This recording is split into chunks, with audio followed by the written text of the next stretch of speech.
right, welcome back. Episode 4 of the Closing Time Podcast. I'm Brian Prawl, and we have Travis Bladen. We are going to talk today about things we suck at. This isn't for me.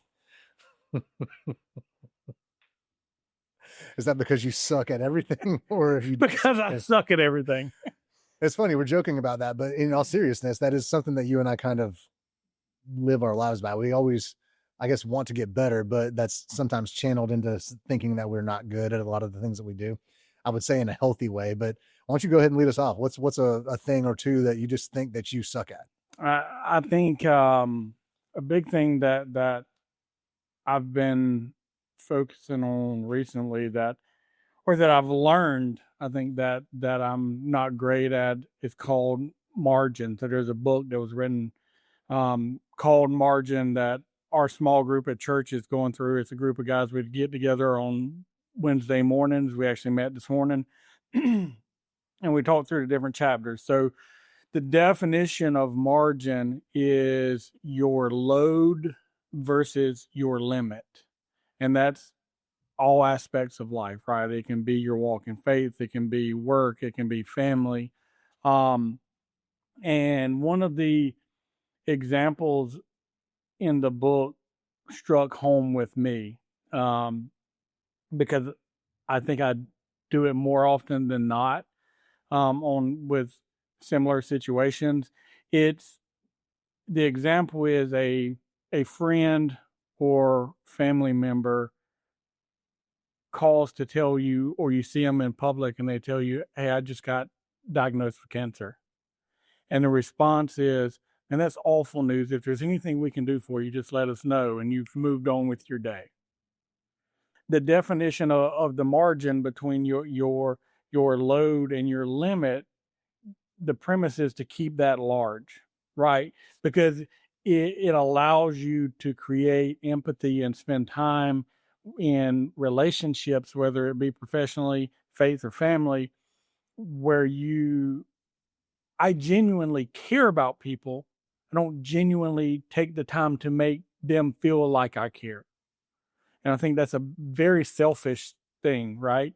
And so conversely, taking that time to sit down with that person, hear about what's going on, the impacts it's having on them and their family and around them, and different ways you can support them is a margin. And I think that's one of the big things that I struggle with is we move so fast through our day. We have so many things that in our minds we need to accomplish and get done. We miss out on the small opportunities to have major impacts with other people and our families. It's interesting you say that, because I'm thinking back on all the examples of I've gotten bad news from somebody I care about.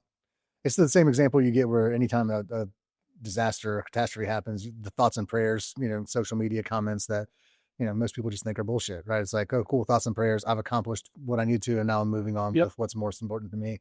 So I agree with you. I mean, I'm not saying I agree that you suck at that. I don't know that you do or not, but as a premise, that concept makes a lot of sense to me. We want to make sure that we're focusing on the most important things so that we have, and not everything, so that we have time to be able to have a positive impact on the people that need us to have a positive impact on them. Yeah. And what we've, in our discussions, you kind of have to realize that having children, for instance, changes margin, right?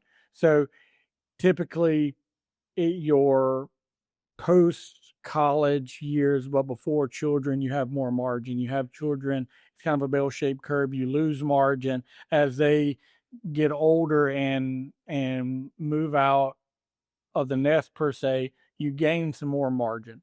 But having the awareness to make sure that you're being purposeful in creating that. I mean, that's one of the things that has suited me well professionally, is I've always, in sitting down with referral partners, explain to them 5:30 to 7:30 or 8 o'clock is my family time. Not to say that I won't answer a call I tell my agents, text me 911. If it's like we're burning down, we're at the point of no return, I can step away and solve an issue. But if not, that 3 hours belongs to my family, and sports and stuff for the kids, and creating that margin. I've been very good at. I hold that margin most days of the week. Um, but just the small things is to stop and smell the roses. I don't do. When Tripp is talking to me, I need to hear it as much as anybody, but specifically when we're training newer loan officers, he's kind of known for saying, there's very rarely a mortgage emergency that needs to be handled at 8 o'clock at night. So to your point, just being able to create a margin, to use your concept there, that doesn't need to be handled until 8 o'clock in the morning. So like, don't stress about it at time so you can focus on your family. I think that's a really cool thing. Well, let's turn the camera on you here for a second. We've talked about one thing that I suck at. What about you? When we came up with this concept, I was thinking more in context of work than I was anything else. And so any of the answers that I had mentally prepared for are based around, the Palmetto Mortgage Group. And I think if you asked my team what I suck at versus asking me what I suck at, you might get different answers. But one thing I know we would agree on is that I'm a very quick implementer of things. I think that's a positive attribute of me. But I also want to quickly implement too many things. And so we'll have one concept, call it lead conversion. And I've got 7 ideas about how to increase our lead conversion percentages. And I want to implement all 7 of those ideas. And what I suck at is not realizing that my teammates' margin versus their load versus their limit is getting tested. And so I suck at wanting to implement too many things simultaneously and not getting really good at one of the ideas before I add layers to it. But like I'll go to like you and I are going next week to a summit where it's a mortgage related conference where we're going to get 100 ideas. I will want to come back and implement 99 of them. But I have to get better at picking 3 things, implementing 1, getting good, implementing 2, getting good, and then implementing the 3rd. And then from there, once you establish the base, you can add layers and layers and layers to it. But I want to go very fast on stuff like that. And so it sometimes creates a burden that is unnecessary. You enjoy drinking water from the fire hose.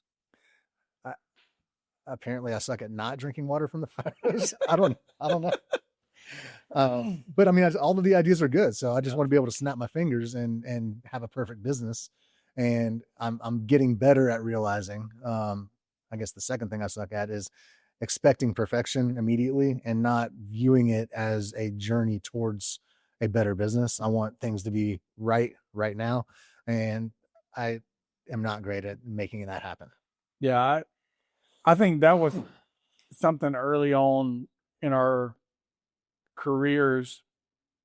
We both struggled with that. Everything had to be right and everything had to be right all the time, and learning that we can only control what we can control is gives you a peace of mind and calmness that normally makes it closer to perfection in what we do.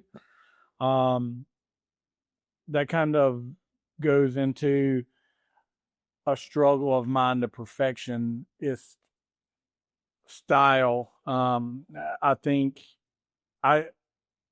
and again, this is a struggle for me across the board in life, not just at work, but at home too, is the standard that I set for myself. I expect the same standard from other people, and that's just not real life. Nobody is created the same. Nobody thinks the same. Nobody, we all have different measures of what acceptable margin is for us. And I do that, which leads to the old saying, unspoken expectations causes a lot of problems. And so then I feel like I need to go do it. And then I get aggravated because I had to go do it. And when other folks that we have in our lives, whether it be our spouses, whether it be employees that we've hired can probably do it just as good as us, if not better, most times. And then I start getting short with people and snappy, and that's why they used to call me the Ginger Snap. That was my nickname around the office. Used to call you? And so I've that's a practice of making sure that I'm not placing the high standards I have for myself to be standards other people can't meet. It's funny that you mentioned that too, because that's one of the things that when I look at your business separately from mine, I actually envy in you. Because one thing I suck at is not holding people to a high enough standard, I feel like.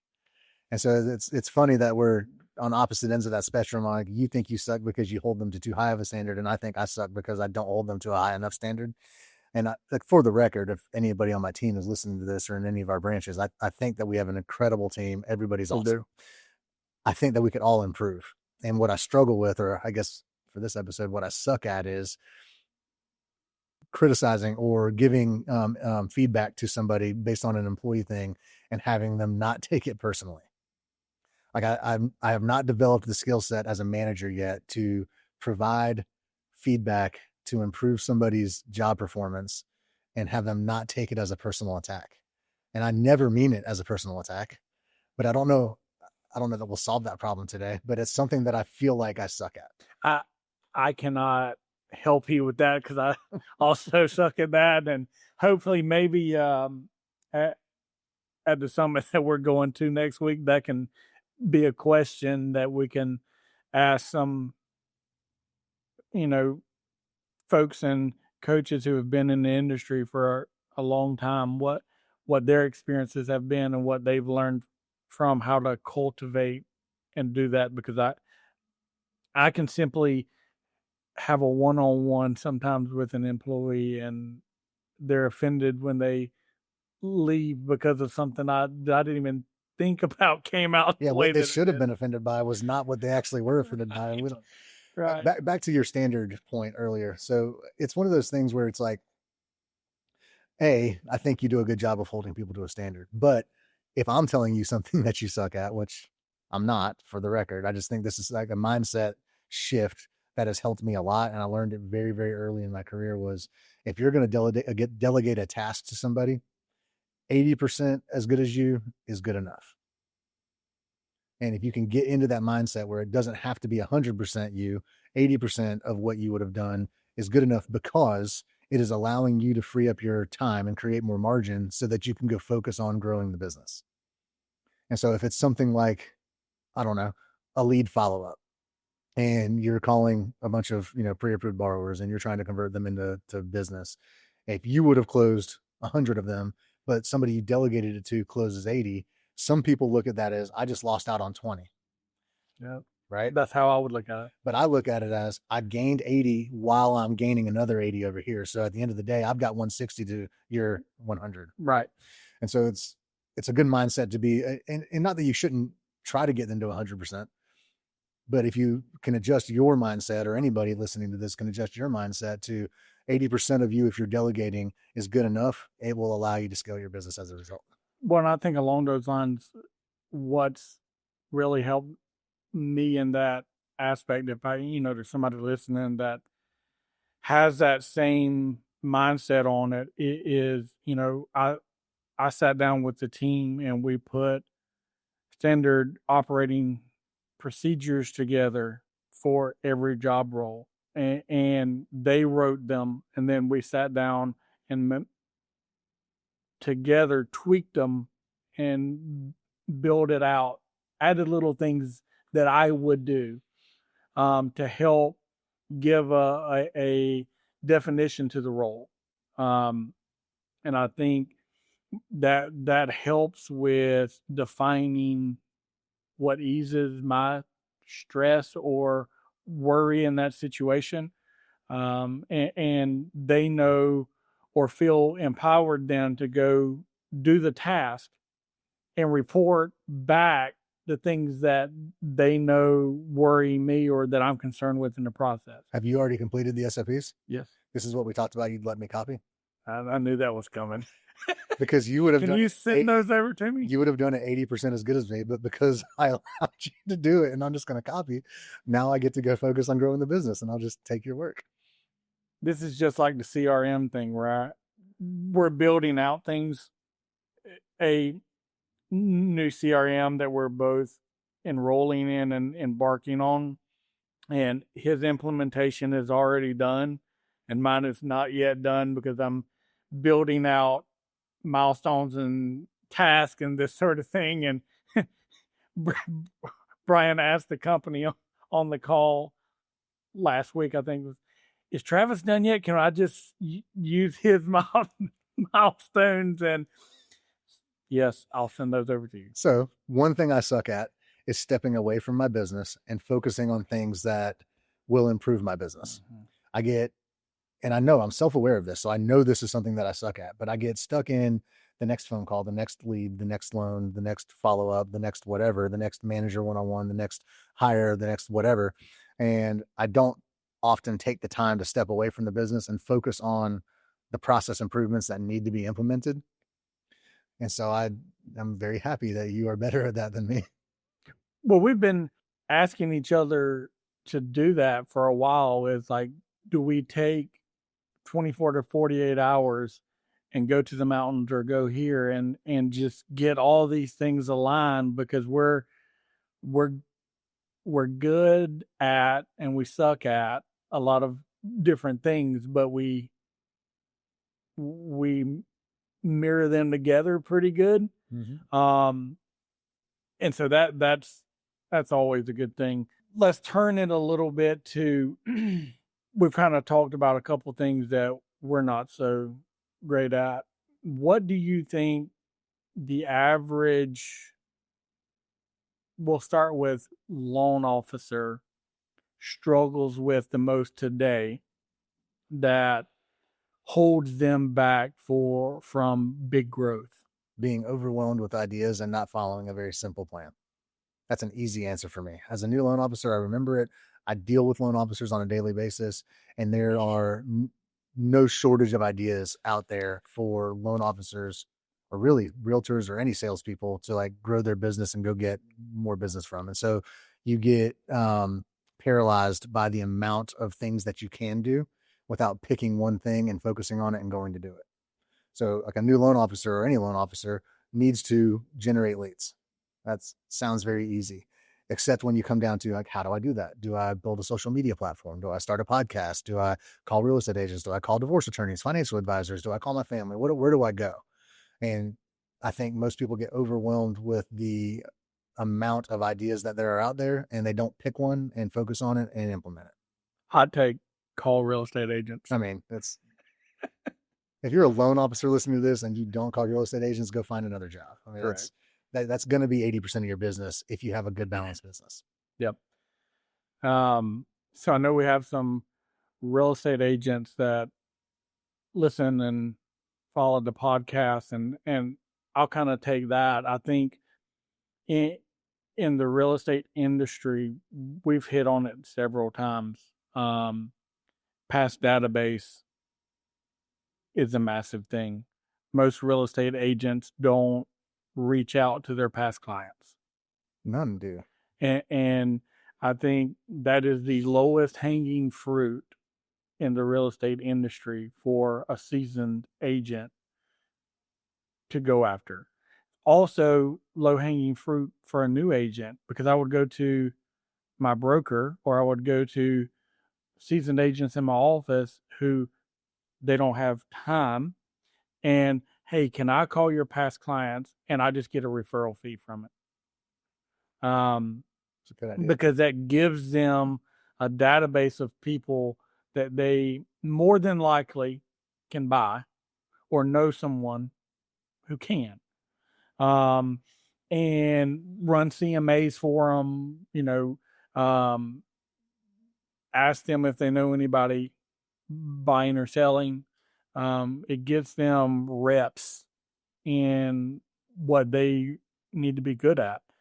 Um, and so I think that from a real estate perspective, probably, not probably, it is the sole thing that most real estate agents really suck at. Yeah, I mean that requires that an agent has been an agent for a while and has a database of people to call.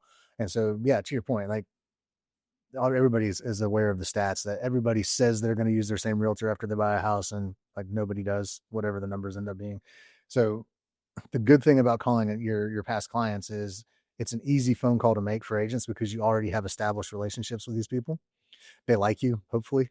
You know, I wouldn't call the people that you screwed up their deal on, but maybe eliminate that person from your database. But the overwhelming majority of people are going to be people that know you, like you, trust you already, have experienced your work ethic, you know, you're the way that you operate kind of thing.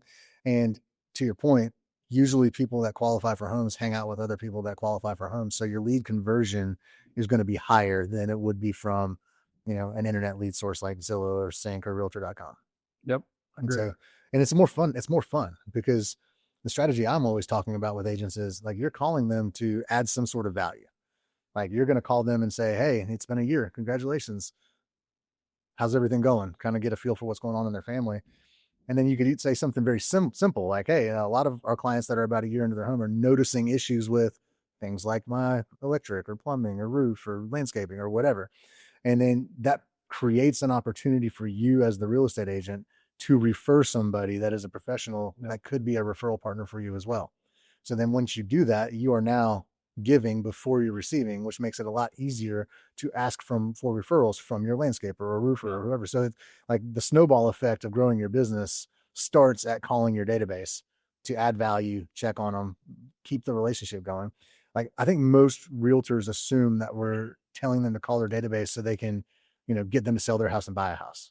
And that could happen, but that's not at all the reason behind the concept.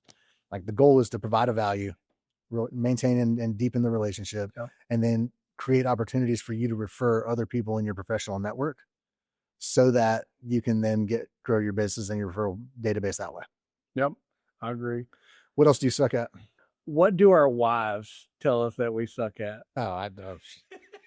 I don't know if we have enough time, but my wife knows that I suck at handyman type stuff. I got this. She's not the only one that knows that. I got this from my father. He was terrible at it. I am not a handy. It's not that I can't figure out how to fix the toilet. It's that I don't want to. And so I would much rather spend that 3 hours calling to get another mortgage loan so I can afford to pay somebody to go fix my toilet. I don't do that shit very well. I suck at it. And then I get into a bad mood about it. And so then we have a fight. But in all honesty, she sucks at expecting me to be good at handyman stuff. And then your buddy comes over to your house and your bushes are this far overgrown. And it looks like a jungle in your backyard. Oh man. What would your wife tell you that you sucked at? Listening. She also says I'm dramatic. I don't see that. I don't. I mean, your literal nickname is Ginger Snap. I mean, I don't think that I'm dramatic. I'm just over enthusiastic with my emotions. But I would say listening. She would say for sure.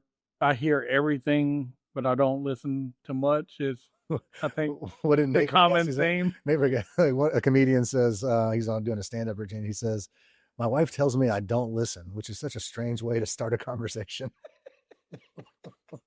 I'm going to use that. That's coming.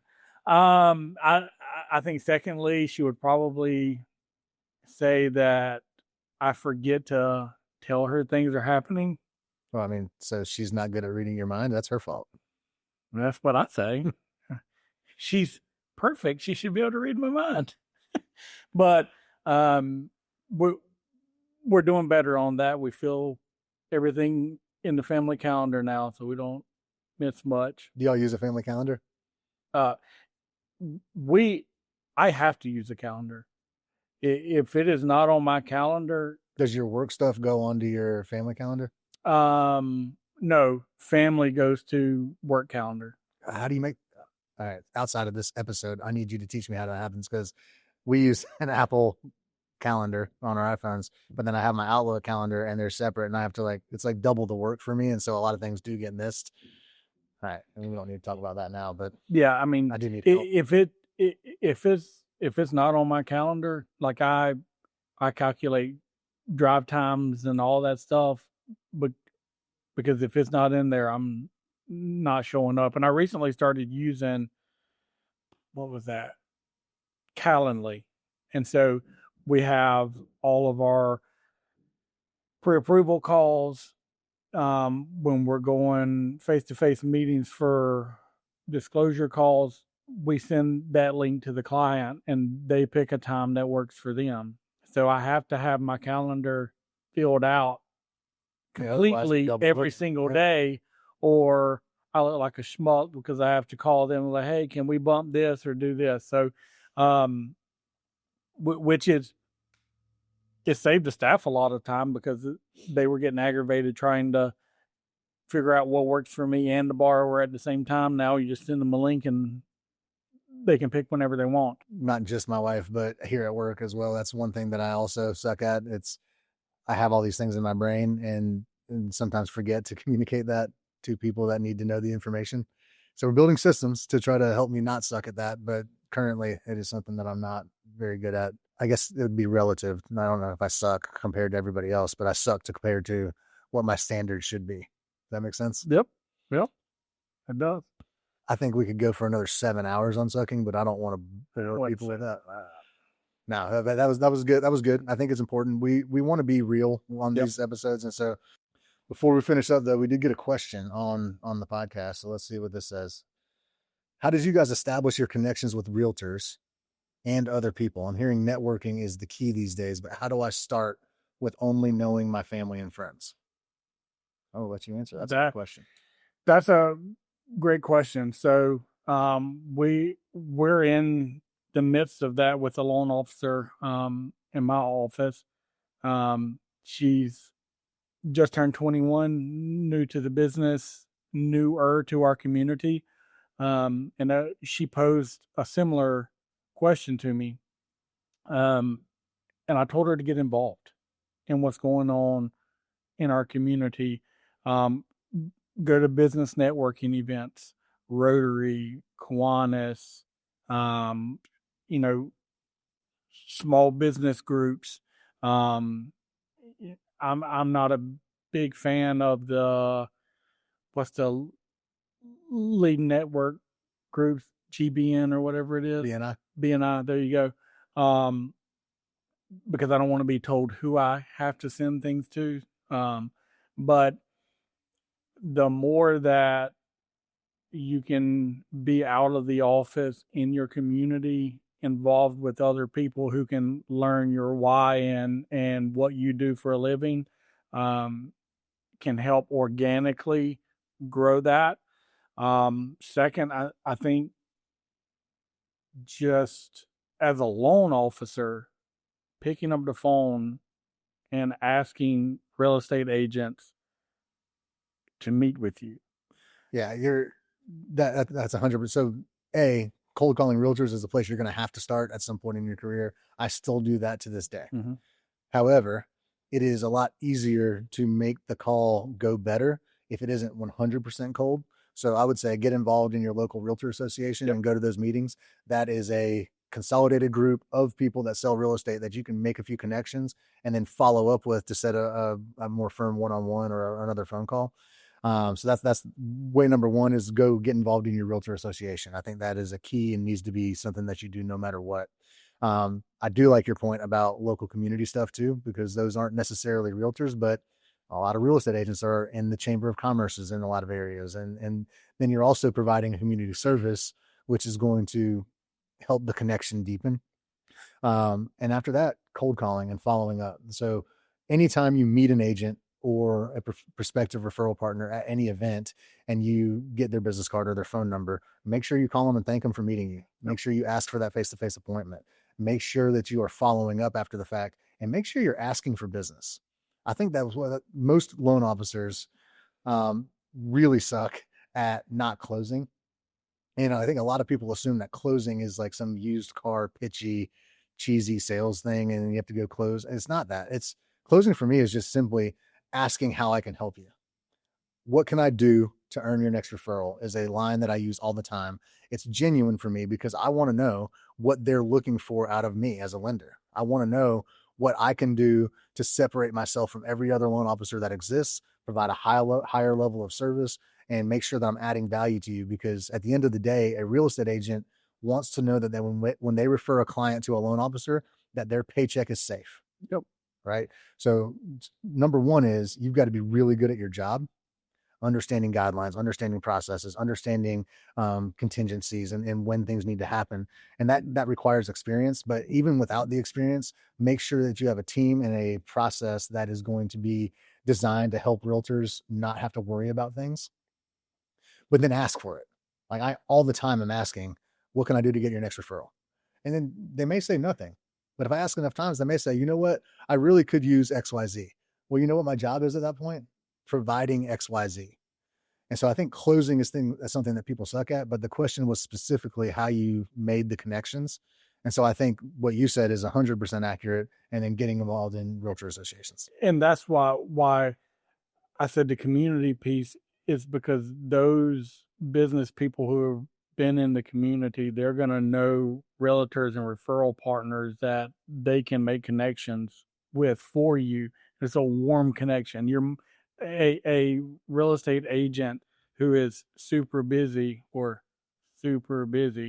is more likely to take a face-to-face meeting with you when there's a warm connection from somebody that they know. Yeah, they call that the triangle of trust. You Correct. know and like and trust this person. I know and like and trust this person. We should trust each other. Let's go get coffee. Yep. Yeah. So I hope that answered the question. But that wraps up episode 4 of the Closing Talk podcast, and we really appreciate you guys watching. We'll see you next time.